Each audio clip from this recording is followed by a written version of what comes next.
में थे तो चाहे में कोई मिनिस्टर हो, चाहे कोई एमपी हो, चाहे कोई बहुत बड़ा आदमी हो, सबकी तलाशी लिया उन्होंने। बहुत बड़ी बड़ी उन्होंने कस्टम के अंदर लोगों को पकड़ा और सबसे ड्यूटी करवाया। ये है वो समीर वानखेड़े साहब। मैं समीर वानखेड़े साहब का बहुत बहुत शुक्रिया अदा करता हूँ और अपनी पूरी जनता की तरफ से आपका बहुत बहुत दिल की गहराइयों से स्वागत करना चाहता हूँ। आपको याद होगा सर, मैं आपके ऑफिस में आया था, मैं यही दर्द लेकर आया था आपके पास कि आप जो है हमें रास्ता बताइए कि अपनी कौम के लोग जिनको नौकरियां भी आज नहीं मिल रही है, बेकार है, माली हालत बहुत ही खराब है, रिजर्वेशन का फायदा उनको नहीं मिल रहा है, गरीबी की रेखा से नीचे के लोग हैं, आप उनमें भी ऐसा नहीं कि सिर्फ हमारे यहाँ नशा है, उनमें भी थोड़ा नशे की आदत हो गई है। इस नशे को छुड़ाने के लिए मुझे कोई तरकीब बताइए, कोई मदद कीजिए, ताकि हमारा मानपुर शिवाजी नगर ही नहीं बल्कि पूरे भारत में जो लोग नशे में उनको कैसे नशा छुड़ाया जा सकता है। मैं मिलने गया था, जब मैं नीचे मिल के उतरा ना तो सब मीडिया वाले मुझे घेर लिए कि आपको भी बुलाया गया था, देखो समीर साहब सबको बड़े बड़े लोग बुलाकर नशे को कर रहे हैं, क्या आप भी इसमें शामिल हैं? क्या नहीं भाई साहब, मुझे बुलाया नहीं गया था, मैं खुद चल कर आया था मिलने उनसे, ताकि जो है हमारे यहाँ आकर एक मीटिंग करें। लेकिन उसके बाद कुछ और सब किससे चले उसको बयान करने की जरूरत नहीं है। लेकिन मैं जब से इंतजार कर रहा था कि मैं कोई एक मौका तलाश करूं और जो इस डिपार्टमेंट के बहुत ही माहिर ऑफिसर हैं, अभी थोड़ा दिन पहले आपने यहाँ पे बड़े बड़े लोगों को पकड़ा था, काली लोगों को, अफ्रीकन लोगों को यहाँ बहुत हुआ था, तो ये बहुत माहिर और बहुत निडर ऑफिसर हैं, ये आके कुछ मंत्र बताएंगे ताकि हम लोग जो है ना इससे फायदा उठा सके। दोस्तों अभी ऐसा है कि मानपुर शिवाजी नगर जो है ना कोई गवर्नमेंट का बसाई हुई जगह नहीं है, जहाँ से कोई कहाँ से कोई चला आया, कहाँ से कोई आकर बस गया, यहाँ पर किसका क्या कैरेक्टर है, कोई क्या कर रहा है, बेकार है। बेकारी तो लोग सोचते हैं कि बहुत सारे लोग बेकारी में शराब पीने लग जाते हैं, नशा करने लग जाते हैं। इस नशे को छुड़ाने के लिए हम लोगों को मेहनत करना है। हमारी हम बहुत मैंने असेंबली में कई बार बात किया, 10वीं बार एक बार तो जब भाषण करने लगा तो मुझे स्पीकर साहब कहने लगे, अब वो आदमी साहब आप कितनी बार बोलोगे नशे के ऊपर? मैं बोला कि जब कोई सुनने को तैयारी नहीं तो मुझे बोलना तो पड़ेगा, जब तक इस पर एक्शन नहीं होगा। मैंने बजी भी कहा, इतना मुझे गुस्सा आया, मैंने कहा सुनिए स्पीकर साहब, अगर ये पुलिस इसको नहीं खत्म कर सकती, मुझे 1 महीने का पावर दे दीजिए, सिर्फ 1 महीने का, और मैं जो करूं मुझे करने दीजिए। मैं इंशाल्लाह आपको, मैं यहाँ के नौजवानों को, उलमाओं को लेकर के इनको ठीक कर दूंगा इंशाल्लाह। इनके बाप की हिम्मत नहीं नशा दे सकती। बस मेरी गुजारिश यही है कि आप लोग देखिए, लोग डरते हैं बेचारे, लोग डरते हैं कि मेरा नाम नहीं आ जाए। जब यहाँ मैं आया था सर, पानी नहीं था यहाँ, पानी लाने लोग शेखपुर जाते थे, कहां से आते थे? सही बात है क्या नहीं? बोलिए, पानी था ही नहीं।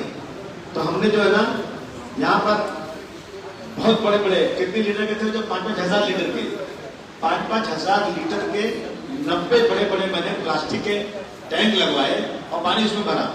तो जो लोग पानी बेचते थे ना, उन लोगों ने मेरे प्लास्टिक टैंक को तलवार से काटकर उसमें चूहा डाल दिया।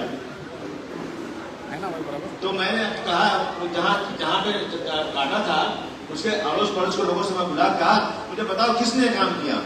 तो सब कहते हैं हम क्यों बताएं, आप पता लगाइए। क्यों भाई? हम बता देंगे तो हमको मारेगा, हम पे हमला करेगा।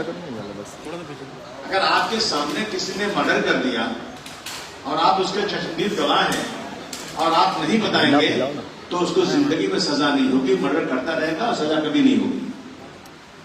कोर्ट को गवाही चाहिए, पुलिस को गवाही चाहिए। और आप सब लोग ये कहें कि यहाँ बहुत कुछ हो रहा है, लेकिन मैं क्यों बताऊं? तो याद रखिएगा, कभी नशा खत्म नहीं होगा, कभी क्राइम खत्म नहीं होगा। हम तो कह रहे हैं ना कि आपने हमें 4थी बार यहां से चुनकर दिया है, आपने हमारे नगर सेवक चुन के दिया है, आप पे कोई आंच नहीं आएगी इंशाअल्लाह ताला। आप हमें नाम दीजिए, लेकिन जागृत हो जाइए, नाम दीजिए हमें आप लोग कि भाई मेरे महल्ले में फला आदमी काम कर रहा है। कोशिश करेंगे हम लोग और इंशाल्लाह एक दिन में खत्म होगा मामला। और पुलिस ने एक नंबर भी वायरल किया हुआ है, उस नंबर में पुलिस को बोलिए, पुलिस नाम नहीं पूछेगी आपसे। तो ये इस काम के लिए आप सबको तैयार रखना है। सबसे पहले उलमाए कराम का मैं बहुत शुक्रिया अदा करना चाहता हूँ, बड़ी तादाद में आप लोग आए, आप ही लोग हैं जिन्होंने इस मुल्क में इस्लाम को जिंदा रखा है। अगर ये उलमाए कराम मदरसा नहीं होता ना तो इस्लाम नहीं होता। अगर आपको 5 वक्त माइक मिलता है बोलने के लिए, आप लीडर हैं कौम के, आप रहनुमाई कीजिए और आप हमेशा हर वक्त लोगों को कहिए कि भाई ये मुस्लिम इलाका है, यहाँ तो ऐसा होना चाहिए कि रात को 3 बजे रात को कोई नौजवान लड़की जाए, किसी की हिम्मत नहीं पड़े उसकी तरफ आम उठाकर देखने। क्या हम नाम के मुसलमान है? क्या यही इस्लाम है? आजकल आई लव मोहम्मद का बहुत चर्चा चल रहा है, मैं उसके आगे बढ़ के कहना चाहता हूँ, आप आई लव मोहम्मद रसूलुल्लाह सल्लल्लाहु अलैहि वसल्लम के लिए जान दे सकते हैं?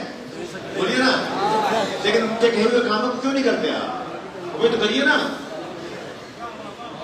ये सिर्फ शोबाजी करना है, I love Mohammad, I love Mohammad. अरे ऐसा दिखा दो कि मोहम्मद रसूलुल्लाह सल्लल्लाहु अलैहि वसल्लम के रास्ते पर चल के दिखा दो, जो फिरका परस्त इस्लाम के खिलाफ है ना, वो भी तुम्हारे पास आकर खड़े होकर तुमसे दुआएं लेंगे इंशाअल्लाह। ये हिंदुस्तान में आज फिरका परस्ती बढ़ रही है, लेकिन मैं देख रहा हूं गांव में हिंदू औरतें टीका लगा करके, बच्चे को गोद में लेकर के, पानी के गिलास में पानी लेकर के मस्जिदों के बाहर लाइन लगा के खड़ी रहती हैं कि भाई दुआ कर दीजिए। किससे? मुसलमानों से। नमाज पढ़ के निकला है ना, अल्लाह के बताए हुए रास्ते पर चल रहा है ना, तो इसकी दुआ से मेरे बच्चा अच्छा हो जाएगा। तय कीजिए हम इंशाअल्लाह ताला, हम अपना इखलाक, अपनी जो है इस सब सारी चीजें हम ऐसी दिखाएंगे, ऐसी दिखाएंगे कि लोग देख करके इंशाअल्लाह मुसलमानों के जो मुखालफत करने वाले हैं मुसलमानों के साथ खड़े हो जाएंगे। बोले हुजूर सल्लल्लाहु अलैहि वसल्लम ने मौलाना साहब बताइए कहा कि अगर तुम्हारा पड़ोसी, अगर तुम्हारे पास अल्लाह ने इतनी दौलत दिया है कि तुम अपना पेट भर के अपनी जिंदगी गुजार सकते हो, और तुम्हारा पड़ोसी का मतलब 40 घर आगे 40 पीछे, 40 दाएं 40 बाएं, ये तो मतलब है ना। अगर तुम्हारा पड़ोसी भूखा है, तकलीफ में है, और तुम बड़े शान की जिंदगी गुजार रहे हो, तो तुमको गुनाह नहीं होगा। ऐसा नहीं कहा कि तुम मुसलमान ही नहीं हो, कहा कि नहीं कहा? किसने कहा? ये रसूलुल्लाह ने कहा कि अगर तुमने पड़ोसी का ख्याल नहीं किया तो तुम मुसलमान ही नहीं हो। पड़ोसी कौन? कोई भी हो सकता है, हिंदू हो, मुसलमान हो, सिख हो, ईसाई हो, ये। और हम कहां करते हैं ये? अगर आपको वाकई आई लव मोहम्मद कहना है तो इंशाअल्लाह मोहम्मद सल्लल्लाहु अलैहि वसल्लम के रास्ते पर चल के दिखाओ, इंशाअल्लाह ताला बहुत सारे लोगों का हार्ट फेल हो जाएगा। जो लोग हमें हिंदू मुसलमान को लड़ाते हैं ना, वो परेशान हो जाएंगे, ये क्या मुसलमानों ने कर दिया। मैं एक छोटा सा किस्सा करके बोलना चाहता हूं कि हजरत इब्राहिम अलैहिस्सलाम हमेशा, मौलाना साहब को गलती हो तो टोकिएगा मुझे आप, हमेशा कभी अकेले खाना नहीं खाते थे। मुझे याद है मेरे चाचा हमेशा कहते थे, बेटा आसिम जब खाना खाने जाओ किसी को साथ में बुलाओ, अकेले मत खाओ, दस्तरखान में अकेले मत खाओ। लेकिन आज जमाना ये आ गया ना, पहले लोग कहते थे कि मेहमान आए तो मैं खाना खाऊं, अब कहते हैं मेहमान जाए तो मैं खाना खाऊं। बदल गया जमाना, मेहमान आए तो खाना खाओ, कहते मेहमान जाओ तो मैं खाना खाऊं। तो हजरत इब्राहिम अलैहिस्सलाम जब खाना खाने बैठते थे तो कभी अकेले खाना नहीं खाते थे। एक दिन इत्तेफाक से कोई आदमी नहीं था और उन्होंने खाना खाने आए तो उन्होंने दरवाजा खोला, एक राहगीर जा रहा था, उसको बुलाया, आओ आओ भाई आओ खाना खाया, बोले नहीं आओ मेरे साथ खाना खा लो। बोले ठीक है साहब खाता हूँ, आया बैठ गया करके। तो उससे उन्होंने पूछ दिया कि तुमने बिस्मिल्लाहिर्रहमानिर्रहीम पढ़ा कि नहीं पढ़ा? क्योंकि हर मुसलमान जब भी कोई काम शुरू करता है तो अल्लाह के नाम से शुरू करता है। दूसरे कहा नहीं साहब मैं क्यों पढ़ूं, मैं थोड़े मुसलमान हूं। कहा अच्छा तुम नहीं पढ़ोगे? बोले नहीं। बोले जाओ यहां से, तुम मैं तुमको खाना नहीं खिलाऊंगा, तुम मेरे साथ नहीं बैठ सकते। बोला अभी ने बुलाया था, चला जाता हूं, चले गए। अल्लाह ताला की वही आई, ऐ इब्राहिम जिस आदमी की उम्र 40 साल तक है उसको आज तक मैं नहीं खिलाया, तू कौन होता है उसको उठाने वाला? वहां परेशान हो गए, ढूंढने गए, उसको बुलाया उन्होंने, उनको एक अल्लाह ताला को एक मैसेज देना था, बुलाया और उसने कहा कि अब तो आप जो है मेरी गलती होगी, मैं माफी चाहता हूं, मैंने आपसे पूछ दिया, आप भले मत पढ़िए, आइए आइए खाना खाइए।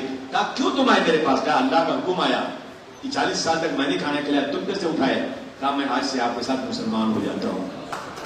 ये किरदार है, तय करो गोंडी वालों कि हम रहेंगे शानदार जिंदगी गुजारेंगे, रसूलुल्लाह के बताए हुए रास्ते पर चलेंगे। बोलो करोगे कि नहीं करोगे? मैं फिर से एक बार आप सबकी तरफ से मैं समीर मानखेड़े साहब का बहुत बहुत शुक्रिया अदा करता हूँ। तालियां बजाकर स्वागत किए, तालियां बजाकर जोरदार कर सकते हैं।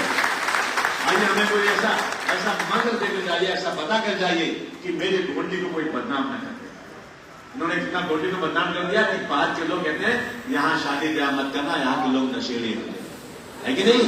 यहाँ के बच्चों को नौकरी मत देना, ये नशे में रहते हैं। यहाँ के बच्चों को पता है क्राइम करते हैं।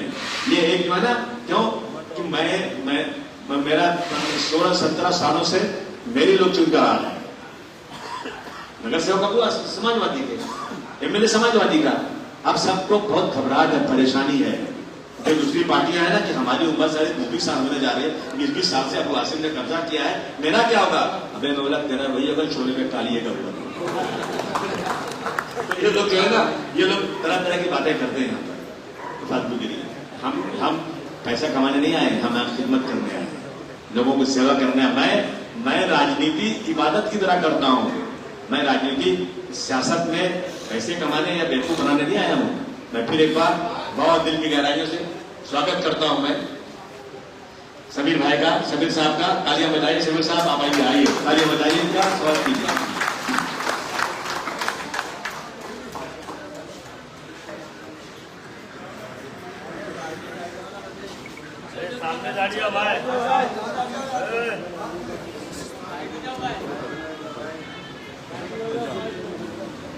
वंदे मातरम।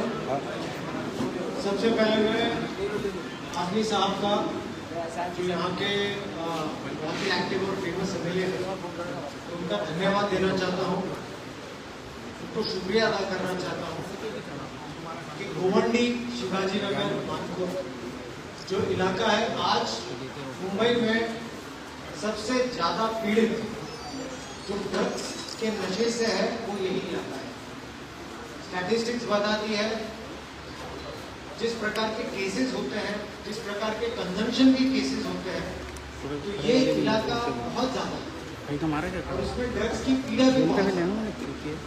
उनका सच में धन्यवाद देना चाहूंगा कि उन्होंने एक डिसीजन लिया कि कोई भी पुलिस हो, लॉ एनफोर्समेंट हो, पब्लिक हो, महिलाएं हो, पालक वर्ग हो, तो उनको बुला के एक नशा मुक्ति का सेशन रखा जाए कि ये है क्या ड्रग्स।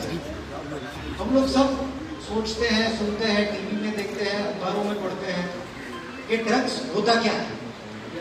जो यंगर जनरेशन है, जिसको जेनजी कहते हैं, तो जो यंगर मेरे फ्रेंड्स हैं वो जानते होंगे मैं क्या बोल रहा हूँ। ये पेरेंट्स को, माँ बाप को नहीं पता है कि ये उनकी अलग लैंग्वेज होती है, उनका अलग कल्चर होता है, उनका अलग रहन सहन होता है। तो आप लोग साथ में हैं और मैं बहुत एक और चीज के लिए बहुत खुश हूँ कि महिलाओं को, लेडीज को आपने इनवाइट किया आदमी साहब, क्योंकि उनकी सबसे ज्यादा हेल्प लगेगी अगर ड्रग्स से लड़ना है। दूसरी और अच्छी बात यह है कि जो धर्मगुरु है, जो उलेमाए भी आए हैं यहाँ पर, तो उनकी भी बहुत मदद लगेगी ड्रग्स के खिलाफ लड़ने के लिए। देखिए, लॉ एनफोर्समेंट हो, पुलिस हो, DRI हो, NCB हो, ANC हो, वो अपना काम करती है, लेकिन अगर अकेले एनफोर्समेंट करते रहे तो 100% सक्सेसफुल नहीं हो सकता। कोई भी प्लान हो या कोई भी प्लान ऑफ एक्शन, उसके लिए अवेयरनेस और पब्लिक का साथ भी चाहिए। अगर ये दोनों चीजें साथ में चलेगी तभी हम ड्रग्स रोक पाएंगे। आप कितने भी केसेस करो, कितने भी रेट्स करो, कितने भी NDPS ड्रग्स पकड़ो आप, लेकिन विदाउट पब्लिक सपोर्ट, विदाउट ये अवेयरनेस सेशंस, ये नहीं रुक सकते। अभी मैं थोड़ा आपसे ये बात करना चाहूंगा, आपको समझाना चाहूंगा कि ड्रग्स क्या होता है, कौन से प्रकार के ड्रग्स होते हैं, ड्रग्स पीने से क्या होता है, ड्रग्स बेचने से क्या होता है, ये भी बहुत लोगों को मालूम नहीं है। जब मैं कार्यरत था मुंबई में, 2021 तक तो कार्यरत था, लेकिन कुछ लोग मेरे से इतना प्रेम करते हैं कि उन्होंने मेरा ट्रांसफर मुंबई के बाहर करवा दिया। तो जब 2022 तक मैं मुंबई में था, तो उस दौरान तक का स्टैटिस्टिक्स ये कहता है कि आपके इलाके में कौन से प्रकार के सबसे ज्यादा ड्रग्स हैं। सबसे पहला है आपके यहाँ पर जिसे कहते हैं बटन, उसका कोड वर्ड एक होता है बटन। अभी बटन का मतलब क्या होता है, ये NRX मेडिसिन होती है। NRX का मतलब ये होता है कि कोई भी मेडिकल स्टोर में आप जा सकते हैं, लेकिन अगर आपके पास में प्रॉपर डॉक्टर की प्रिस्क्रिप्शन हो तो ही आपको ड्रग्स मिल सकते हैं। उसे कहते हैं NRX। कभी भी आप ध्यान से देखेंगे डॉक्टर लिखते हैं प्रिस्क्रिप्शन। अगर वो ड्रग्स NRX नहीं लिखा है और तभी आपके पास पकड़ा गया तो उसके ऊपर एनडीपीएस के प्रावधान लग सकते हैं, वो ड्रग्स हो जाता है, दवाई नहीं रहती थी। कौन से प्रकार के ऐसे ड्रग्स हैं? ट्रेमेडोल, छोटा छोटा बटन यानी जैसे नॉर्मल टैबलेट्स होती है वैसा होता है, टेपेंटेडोल, एल्पराजोलम, एपिजोलम, लोनाज़ेपाम, ये सब दवाइयां आसानी से मिल जाती है अगर प्रिस्क्रिप्शन।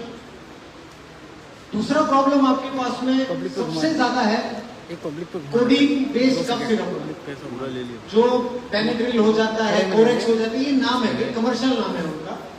तो आराम से मेडिकल स्टोर में अगर प्रिस्क्रिप्शन आपने दे दिया तो ये मेडिसिन मिल जाती है खांसी की दवाइयां, लेकिन उसमें ओपियम होता है, ओपियम बेस्ड होता है, उसे ओपियोइड्स कहते हैं। तो वो भी बच्चे इसका काफी ज्यादा सेवन करते हैं आपके इलाके में। आजमी साहब, मैं आपसे रिक्वेस्ट करूंगा कि जो लोकल लॉ एनफोर्समेंट एजेंसीज भी होती है, जो मेडिकल स्टोर में ध्यान देती है, एफडीए है, बाकी की भी एजेंसीज हैं, तो आप इनसे भी संपर्क कर सकते हैं कि जो मेडिकल स्टोर्स में बहुत समय ऐसा होता है कि बिना प्रिस्क्रिप्शन के भी ड्रग्स भी आसानी से मिल जाते हैं, तो उससे बच्चे 8 घंटा, 9 घंटा, 10 घंटा अपने नशे में रहते हैं, बहुत फर्क पड़ता है इससे। तीसरा सबसे बड़ा आपके यहाँ पर इशू है जिसे कहते हैं मेथाडोन, एमडी जिसे कहते हैं, उसे मियो मियो कहते हैं, व्हाइट कैट कहते हैं, बहुत अलग अलग प्रकार के नाम है उसके।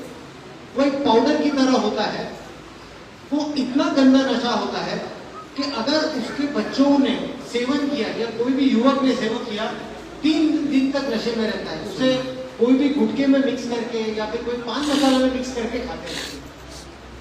ये इतना गंदा प्रकार का ड्रग्स है कि आपके मुंह में छाले, आपके पेट में दर्द, आपके शरीर पे ब्लिस्टर्स, मुंह के अंदर ब्लिस्टर्स होते हैं। ये ड्रग्स पीने के बाद में या इसका सेवन करने के बाद में हमने जब लोगों को पूछताछ करते हैं या फिर उनको रिहैबिलिटेट करने की कोशिश करते हैं, तो उनका उत्तर ये आता है कि सर हम जब इसको सेवन करते हैं तो हमको ये नहीं पता चलता हमारी माँ कौन है, हमारी बहन कौन है, हमारी पत्नी कौन है। ये हालत होती है एमडी के नशे में। तो ये बहुत ही डेंजरस है, बहुत हानिकारक है, केमिकल ड्रग्स है, तो इससे बचना। एक और प्रकार का ड्रग्स है आपके यहाँ पर जो काफी प्रचलित है, जिसे कहते हैं चरस। हम लोग सब सुने हैं, बचपन से सुने हैं, चरस है। चरस बेसिकली बनता है कोऑगुलेटेड गांजे का जो जूस होता है नॉर्मल लैंग्वेज में, उससे बनता है चरस। गांजे से ही बनता है चरस बेसिकली। ये जम्मू और कश्मीर में बनता है, इलीगली नेपाल में बनता है, हिमाचल प्रदेश में इलीगली बनता है। तो ये ट्रेन के जरिए, बाइक के जरिए, गाड़ियों के जरिए अपने मुंबई में आता है, महाराष्ट्र में आता है, और ये इलाके में भी काफी ज्यादा